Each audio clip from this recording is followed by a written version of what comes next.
Welcome to EC Council University and Exitium's joint webinar. My name is Dr. Erdal, and in this webinar, I'm going to talk about hacking trends.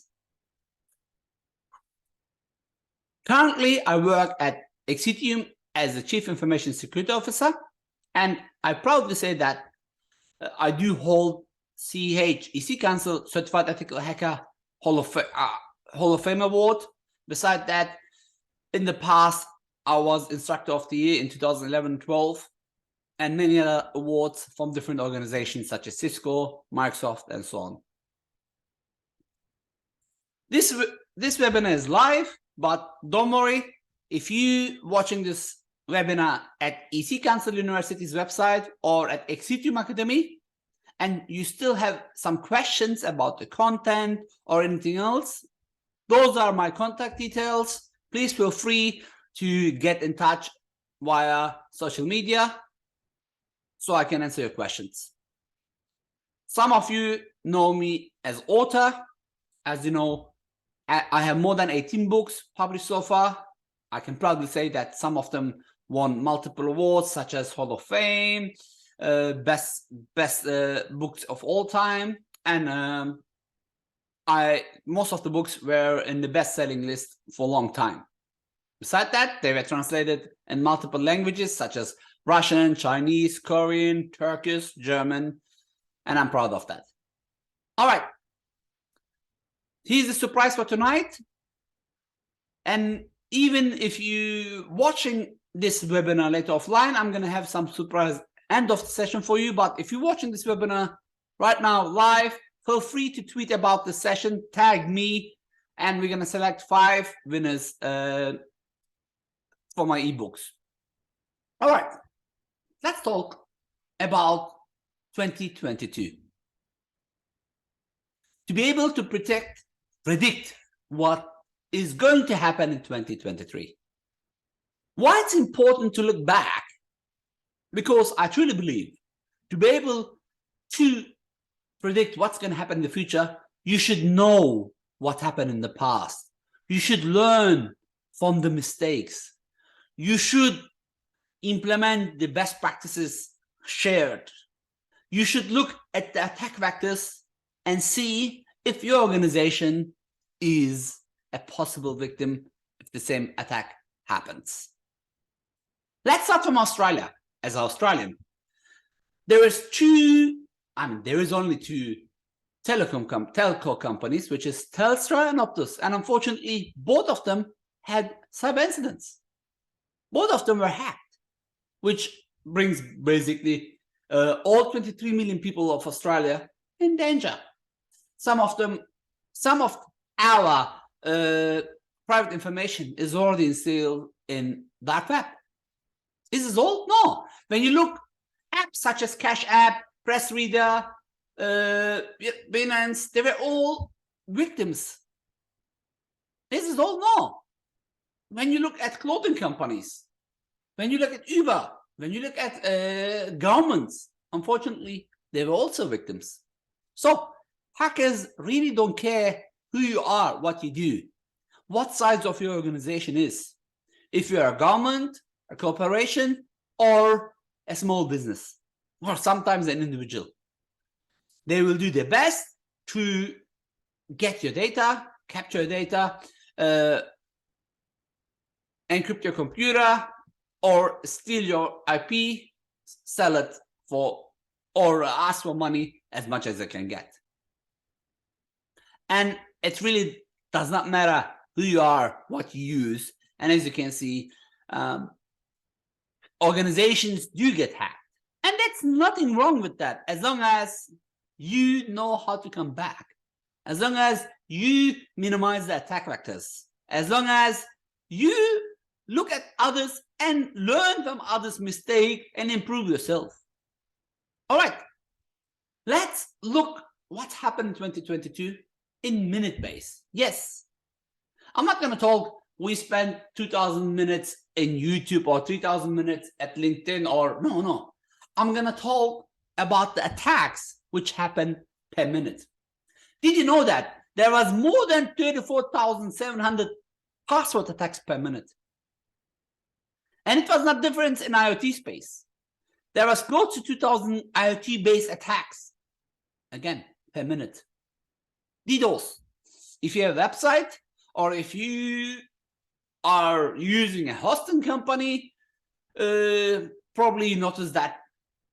I hope you don't notice, but there is more than 1,000 DDoS attacks happening while I speak right now as well. Phishing. Phishing attacks are by 80–90% still the main reason why companies get breached. And when you look at it, there is 7 phishing attacks per minute. And unfortunately, I think on average 72 minutes, an organization do get hacked through a phishing attack. Malware. Did you know that there is more than 18,265 malware released every minute to the wild? So if you have a technology which is just based on endpoint, which is just based on signature-based detection or behavior-based detection, think twice.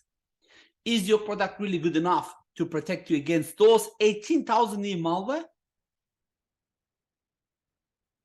Yes, I know by now you all know the importance of passwords, the complexity, the importance of using MFA, the importance of not reshare your passwords.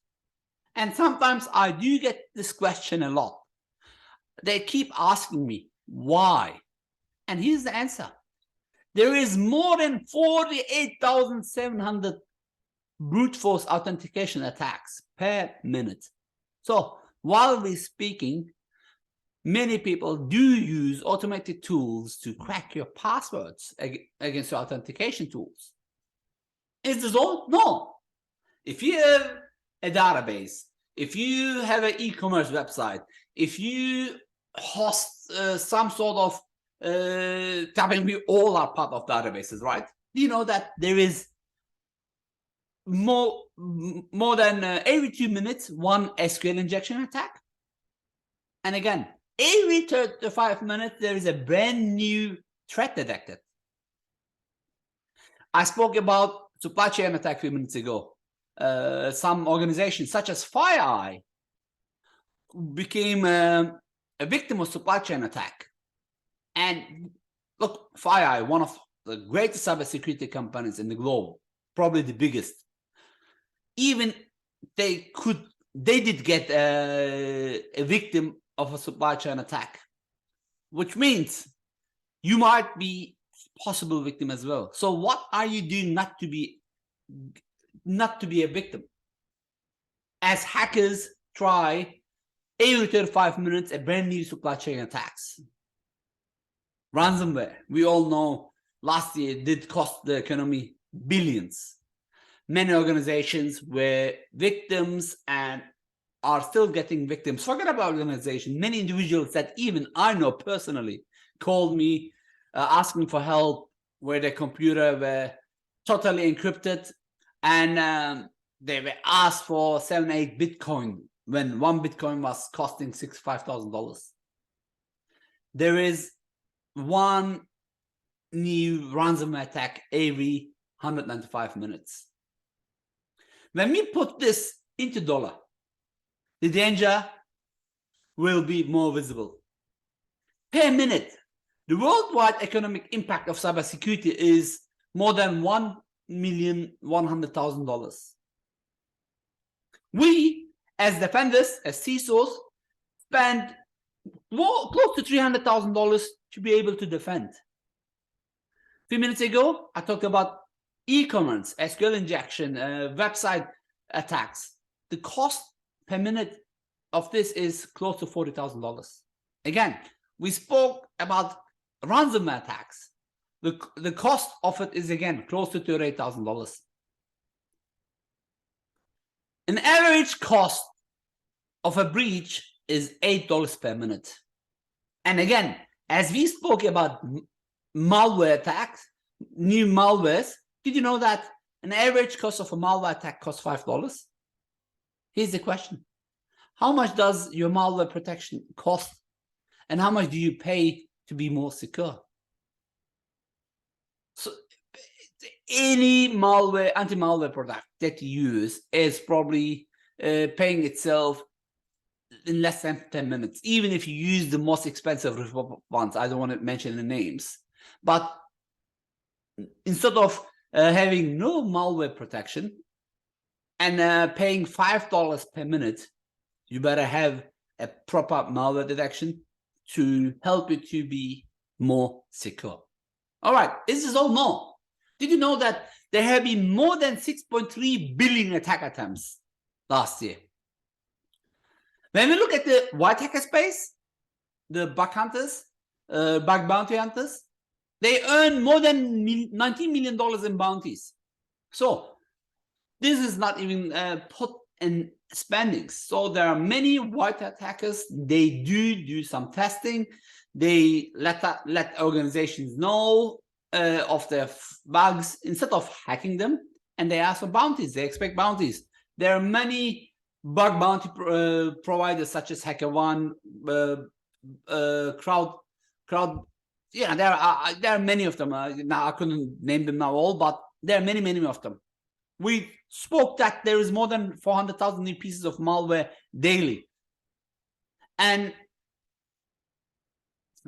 sad statistic is that you, for $1, just $1, you can buy a brand new attack. You can buy a credit card. You can buy many other stuff in dark web. We talked about government-based nation-state attacks. Again, based on Microsoft, Russian hackers can infiltrate a computer network in just 18 minutes.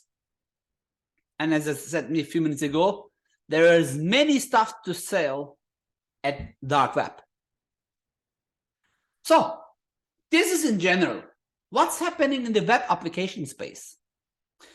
After pandemic, as you all know, we shift from being in the office, being behind the walls, to working remotely. And the importance of web applications became more significant. Did you know that web application API attacks and zero-day vulnerabilities have been on an absolute tier over in the last 9 months? Forget about the whole year. Compared to Q1 in 2021, the web application API attacks has been threefold. When you look at LFIs, the local file inclusion attacks, again, there is a huge increase, outperforming structured SQL, basically SQL injection attacks or structured query language injection attacks. And this is, and it peaks when it comes to web attack vector. We spoke about commerce. Again, unfortunately, commerce was the highest targeted vertical, with high technology seeing the most growth in 2022 till today, which is end of 2022. Here's the figures year by year, and unfortunately month by month, and unfortunately this is getting higher and higher. So why did we speak about that? As I mentioned at the beginning, to be able to tell you what you should expect next year. I think it's clear that ransomware business models will continue to evolve. It's not going anywhere. Hackers or hacking groups such as Lazarus, even though some of them have been arrested now, will continue to look at new ways to kidnap your data. You're going to read more news about organizations such as Garmin, who paid millions of dollars to secure the data, or you're going to read some news such as EA Games that will refuse to pay the ransom because they trust their backups, which was great, but they couldn't find out that hackers, while they encrypting their networks, before that, they stole 750 gigabyte data of their source code. When the gaming company refused to pay the ransom, hackers released the source codes in the wild. So it's not just about paying or not paying anymore, it's much more than that. The cost per minute, we talked about it. The cost of the impact of an organization, we talked about that. Microsoft shared a great report, which I highly recommend you to go and read. It's called Microsoft Digital Defense Report. Based on them, there is a huge business, and unfortunately, there is at least one victim of ransomware. Out of that 7, remember, which happening per minute, there is one victim. So please, please, please, please go recheck your security configurations. I saw some organizations buying a security product and not installing it, but expecting to get protections. Of course, this was a mid-sized organization. The IT was really not IT. They were just people. They had some clue of computers, and their idea was buying the product will secure them. I'm not saying that. Look at Verizon data breach report. You will see that misconfiguration attacks are huge. We talked about the impact of phishing. We talked about the impact of 0 days. We talked about the impact of ransomware. And again, the dollar figures are maybe not realistic to you, but when you compare those dollar figures with Verizon data breach report, saying that Verizon itself was breached, unfortunately, so maybe the IT team is not reading their own reports, but it can happen. It's really important to look at these attack vectors and compare with what you have. When did you done last time your red teaming exercise? Do you do penetration testing? Do you use the NIST framework or the ISO 27001 PDCA, for example? Plan, do, check, act on an ongoing basis? Do you know what kinds of security gaps you have? Are you ready for not being a victim to your supply chain attacks? What was a supply chain attack? Let's say you use a third-party vendor, and we all do use third-party vendor. That third-party vendor gets hacks, such as SolarWinds. While you trust this application, please come to your organization through this applications. And even if you're a cybersecurity company, you could get hacked. And my prediction for 2023 is that supply chain attacks will be increased, because we all do security based on products. But hackers know that those products are not regularly updated, or even if you update it, are not maintained or are not controlled when it comes to security. And as a result, you can get a victim. And hackers will most probably spend more time to hack your vendors and come to your organization through those vendors. What else? Governments are not going to sit down and wait the organizations to get hacked. I can predict that data privacy laws will be more strict. And this means the fines are going to increase. I'm not talking about the inflation rate and the fines getting adjusted based on the inflation rates. I'm talking about having big fines. I think you all know GDPR, right? The European Data Protection Law. And I think you should all know, if you're not by now, about what happened with British Airlines. I think 2 years back. British Airlines had a very small incident in their frequently flyer number program. I think they had a small incident which only 1,000 of their frequent flyers were affected. Just guess how much the fine was for British Airlines. It was more than $230 million. Why? Because GDPR fines organizations based on their revenue, and this is 4% of their revenue. So why not use the budget before an attack happens instead of paying a fine? It's like traffic fines. If you drink, you should not drive. If you drink and drive, hopefully a police officer will stop you and fine you before you hit someone else. Or if you speed, you will most probably get fined. So why not follow the speed signs and respect the speed limits? If not, you will get fined. Same with cybersecurity. Instead of getting fined 4% of your revenue, why not getting guidance from your own regulations, following NIST framework or Cobalt framework or whatever framework your government recommends, and implementing this to minimize the attack vectors? I think those are really, really, really important. What else? Is this all? No. Based on Washington Post, we talked in the beginning of the Uber attack, if you remember. Uber were hacked a few years ago. It's not just fines that you're going to pay now. The former CISO of Uber were in jail just late last year in 2022. Person had to go to jail for 8 years. He was sentenced 8 years jail for not going to the regulator and telling that they were hacked.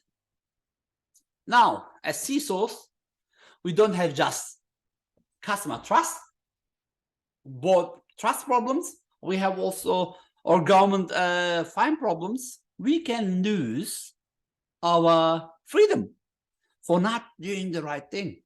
So you might not be a CISO, you might not have a CISO, but you are now responsible for securing your organization, doing the best thing, and when necessary, reporting the breach to the right department of your government. What else? Cloud attacks. Remember, we quickly mentioned about COVID and how COVID changed our world and how web applications became more important. Of course, most web applications are hosted in cloud. Of course, meetings such as this one.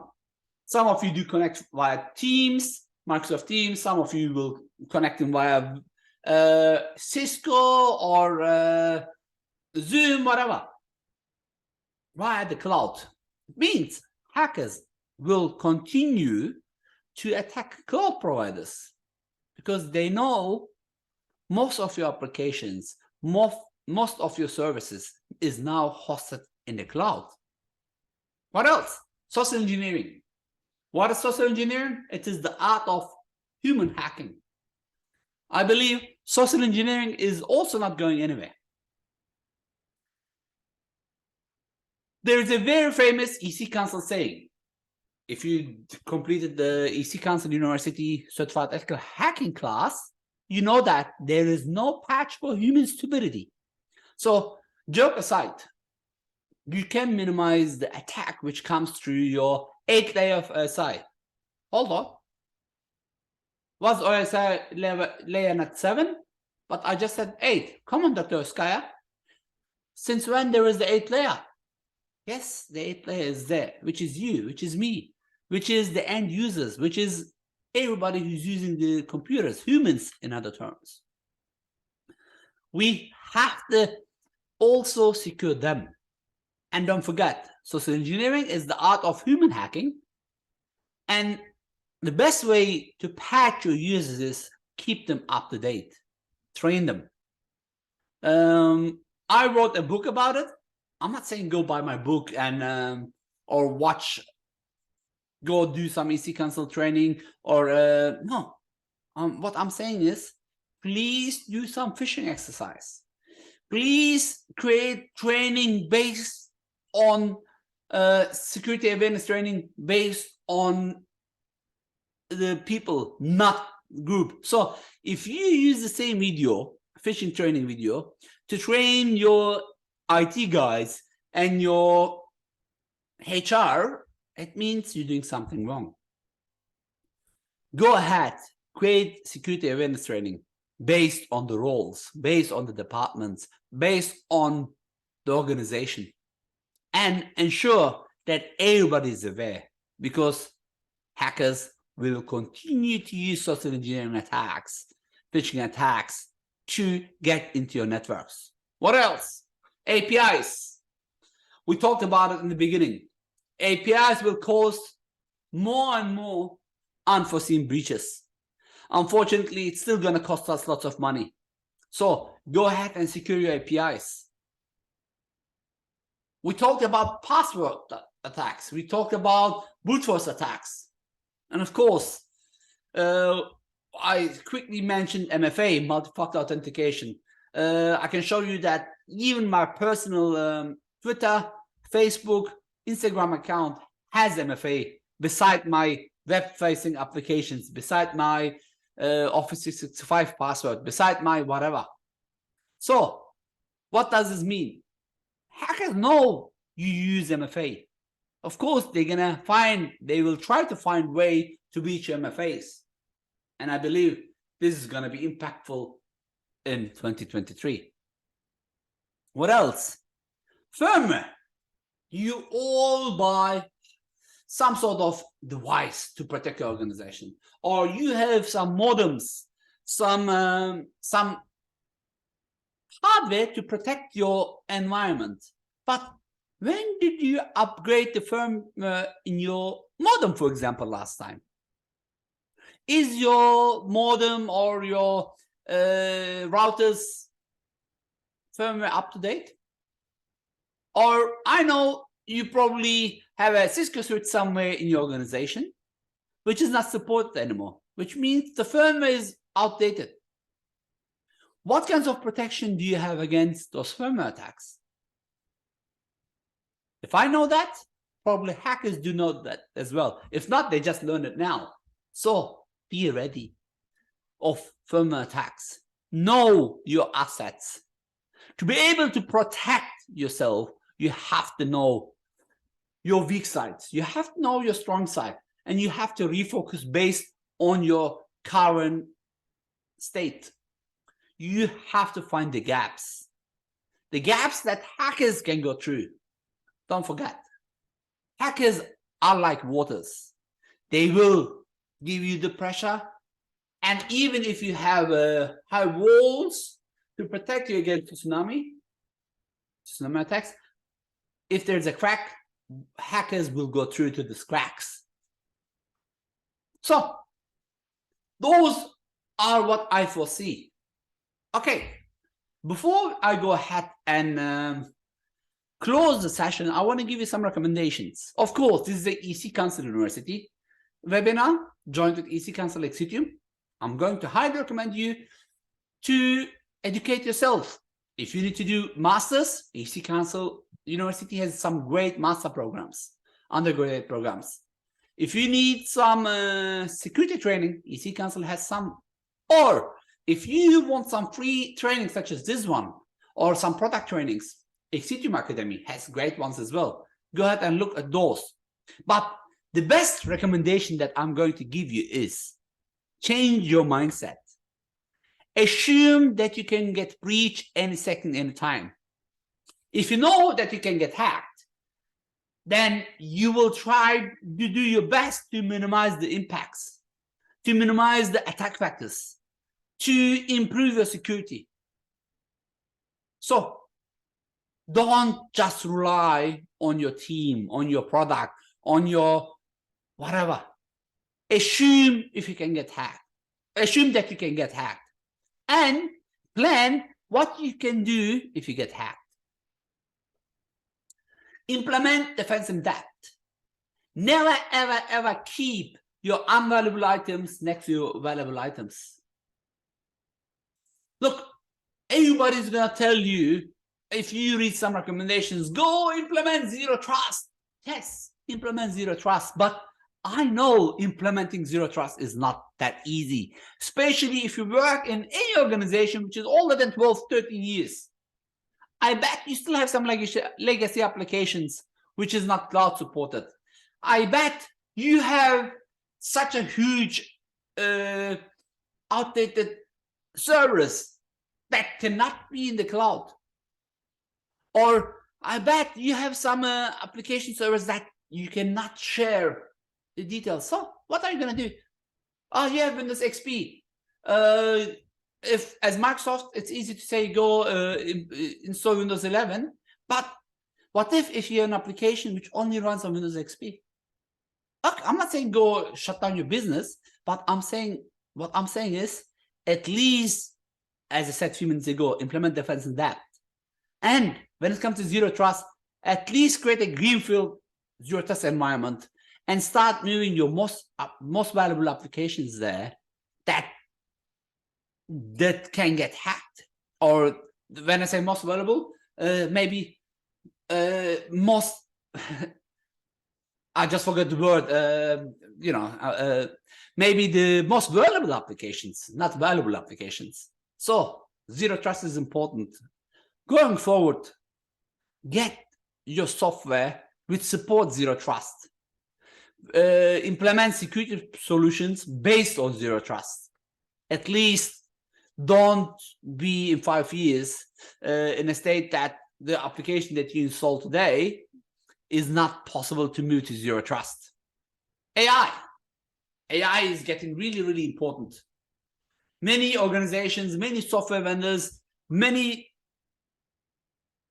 governments started to use AIs, but don't forget, AI is also used by hackers. If you use AI to protect your organization, hackers going to use AI to try to hack your organization. There is only one difference between you and the defenders, the hackers. You as defenders have to protect thousands of applications, where hackers have to find only one application to attack. But if you can catch this one application attack or attack in early stages, you can protect the rest of the attack, the rest of the impact. And in that, AI is important. Cyber resilience, as I said, everybody can get hacked. And if you remember the first part of the webinar, I shared very big organization names. Organizations with billions of dollars budget. Organizations who spend billions of cybersecurity, billions of dollars in R&D in cybersecurity. But even if they can get hacked, who are we? No problem. Be ready. Remember, extreme breach mindset. Create a cyber resilience organization. Know how hackers think and try to limit the breach while thinking like a hacker. If you think like a hacker, you will then look at things in a different way, and hopefully this is gonna give you some virtual security glasses to look at the defense vector. So, an example: if I'm using an Android phone, and if I let my organization devices to be again, I forgot the word. If I let if I let my device to be jailbroken, or if I let my end users to use untrusted application Play Stores, for example, or Apple Store, then I take the risks from the beginning, because I know hackers gonna put millions of raw applications, even in official Play Stores or official app stores, so people can get social engineered and install these applications in their phones. And don't forget, this phone is also connected most probably into your network. This phone has most probably business applications. And I know some of the organization, they give you a business phone as well. That's my Apple phone, by the way. So it's not gonna keep you more secure having two different phones. What is going to keep you more secure is using the right application and the right policies. While DevSecOps is really important, I believe it's going to be even more important. It will become business critical in 2023.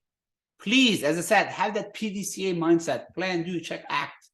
Monitor your threats. Have a threat monitoring process.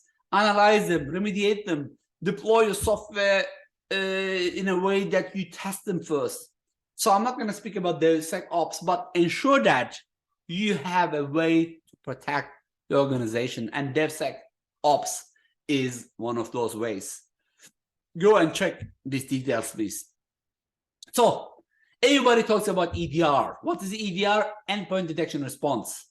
If you want to learn more about EDR, I have a great course in my YouTube channel. Go ahead and watch it. So what is an EDR? EDR, based on Gartner, is today's, as of end of 2022's, beginning of 2023, the must-have defense application. But not everybody can spend $80 to $90 on EDR. With that, I can proudly say that as Exitium, we made EDR totally free, open source. All what you have to do is go to openedr.com, download the EDR, and deploy it into your application, into your network. If you don't know how to use OpenEDR, we have some great courses at Exitium Academy. Go ahead and watch them. openedr.com or exitiumacademy.com, and you will have a free certification program as well. So you need to ensure that your endpoint has the emerging and established defense mechanism to protect them, and OpenEDR can proudly give you that. Don't forget, you cannot defeat the threats of the present with the tools from tomorrow. So you have to have the right tool to protect your organization. What else? Cyber threat intelligence. It is really, really important. At Exitium, we have Valkyrie, but many other organizations have some open source threat intelligence programs. Please go ahead and check them out. You all know what James Bond does, right? The MI6 agent. You all heard about KGB, CIA, MIT, or other Mossad, all those secret agencies. You know, in the movies, those, will send to some other governments, to other places as spies. They try to collect information which is against the countries to protect the countries. It's the same idea. Cyber threat intelligence is not creating a spy, but utilizing the intelligence, what's happening outside, to protect your organization. Remember, in the beginning, I talked about the attacks, about victims. So if you work in a telecom company and you don't know about how Telstra in Australia was hacked, you are in trouble. I met many banking CIOs, CISOs, they never heard about Carbanak before. Honestly, I was hitting my head into the wall. Like, how are you in a CIO or a CISO who never heard of Carbanak? What was Carbanak? One of the biggest attack vectors in 2015, which hit more than 100 banks, and $1 billion was stolen through that malware. If you sitting in a chair as a CIO or CISO, whatever, and you never heard about this attack, which means the bank has no clue how to protect themselves. But more importantly, it also shows that you are not using the right cyber threat intelligence. At least that intelligence can help you to show what's happening out there, and you can use the same way, you can learn from those mistakes and use the same protection ways to protect your organization. Maybe get the hashes of the attack and scan it against your organization to see if you have the similar signature in your environment. Again, cyber threat intelligence, it is really, really important. What else is important? Of course, vulnerability management. But vulnerability management, which is risk-based. We saw that many organizations were hit through vulnerabilities, through 0 days. All right, 0 days is going to happen. They're not that common per minute, one or few, but patching, being up to date, it is really important. We know hackers do attack through this. We know ransomware's biggest cause is still vulnerabilities, which means you do have to have a proper vulnerability management, which is based on risk. What else? Don't forget, in cybersecurity, building a strategy is essential. As a IT professional, cybersecurity professional, you should not spend too much time on what you are strong, but instead, you should continue to focus on finding your weaknesses and closing them. No pain, no gain. You cannot go to gym and watching others and gain health. The best way to get healthy in a gym is going, sweating, working hard. This is the only way. Or if you want to lose weight, you cannot just go and to fast food chain and keep eating whatever you can find. You should watch what you're eating. You should exercise. Then hopefully I will lose some weight. You will lose some weight if you want to.